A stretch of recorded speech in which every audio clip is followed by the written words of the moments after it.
The morning I discovered a $5 million marina being built on my private lake, I thought I was looking at a mistake.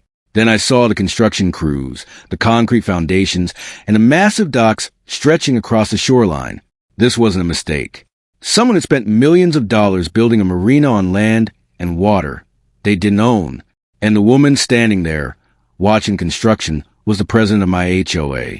My name is Daniel Carter, and that lake had belonged to my family for generations. The property deeds were clear. The shoreline was mine. The lake was privately owned, and the HOA had no authority over it.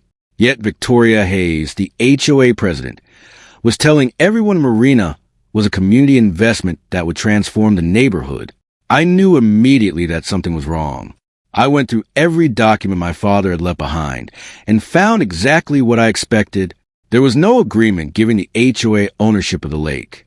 There was no easement allowing them to build docks. In fact, the original property record specifically excluded the lake from the community's shared assets. So I contacted a property attorney.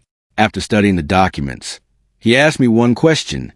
Did you ever give the HOA permission to build anything on your lake? I told him no. His response was simple. Then we need to find out who authorized this. The next day, I returned to property and saw more than 30 workers building the marina.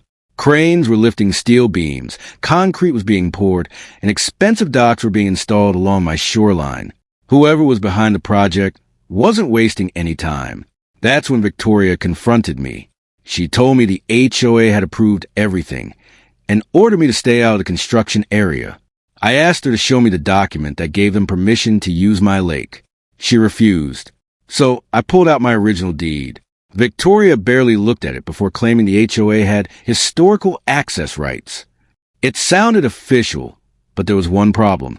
Those rights didn't exist. My attorney and I went directly to the county records office. There, we uncovered the original surveys and property documents from when the neighborhood was developed. The evidence was undeniable. The lake had been intentionally designated as private. Every homeowner had purchased their property knowing they had no ownership interest in it. The HOA had built a multi-million-dollar marina based on something that was never legally theirs. But I didn't rush into court. The marina was already worth millions, and I knew powerful people were involved. I needed to understand exactly how far this had gone. For the next week, I documented everything. Every worker, every truck, every new structure, and every stage of construction. Then Victoria held a special HOA meeting. She stood before the homeowners and announced that the marina would soon become the centerpiece of the entire community. She promised property values would rise and said access to the lake would eventually be controlled by HOA membership. That's when I stepped forward. I asked her one question. How can you restrict access to a lake you don't own? The room went completely silent. Victoria immediately accused me of trying to sabotage the community's investment. The next morning, 2 sheriff's deputies arrived at my property. Victoria had apparently claimed that I was interfering with a legal construction project. I handed them my deed and survey records. Deputy Sarah Miller carefully examined the documents before asking Victoria a question that changed everything. Where is the easement? Victoria couldn't produce one. The construction stopped that afternoon, but the story was far from over. Victoria hired attorneys and claimed the HOA had relied on an old agreement from the original developer. My attorney searched the records again and found no such agreement. Then something even bigger surfaced. A federal investigator contacted me about the marina's financing. The investigator, Robert Hayes, discovered that millions of dollars had been secured to the project based on the assumption that the marina and lake access were controlled by the community. The financial documents appear to describe my private lake as a community asset. Suddenly, this wasn't just a property dispute. It was a financial investigation. Victoria stopped answering calls. The HOA canceled its grand opening. Construction crews disappeared, leaving behind an unfinished marina and millions of dollars in concrete and materials. The HOA wanted me to leave everything in place while they negotiated a settlement. But I had another option. My property contained an old emergency drainage system built decades earlier to protect the surrounding land from flooding. The system was fully documented, legally maintained, and under my control. I contacted the county. I contacted my attorney.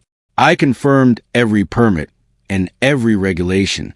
Then, before sunrise, I opened the emergency drainage system. The water began dropping, slowly at first. Then the shoreline started moving farther and farther away from the marina. By the next morning, the beautiful $5 million project was surrounded by mud. The docks were stranded. The concrete foundations stood exposed. The marina that Victoria had proudly called the future of the community was now sitting in the middle of a massive muddy lake bed. Victoria arrived furious. She accused me of destroying millions of dollars of community property. I calmly reminded her of one important fact. It wasn't community property. It was mine.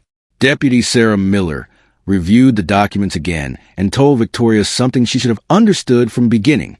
You were warned. After that, the investigation moved quickly. The financing records were reviewed. The construction contracts were frozen. The original property documents were verified. Investigators began asking who had approved the marina and why millions of dollars had been committed to a project built on land the HOA didn't own. Months later, the marina was gone. The docks were removed. The concrete was cleared. The shoreline slowly returned to its natural state. The HOA was left explaining millions of dollars in losses to its members. And my lake? It was finally peaceful again. Victoria once believed the HOA controlled the future of my property. She was right about one thing. The future did belong to someone. It just didn't belong to her. It belonged to the man whose name was written on the deed.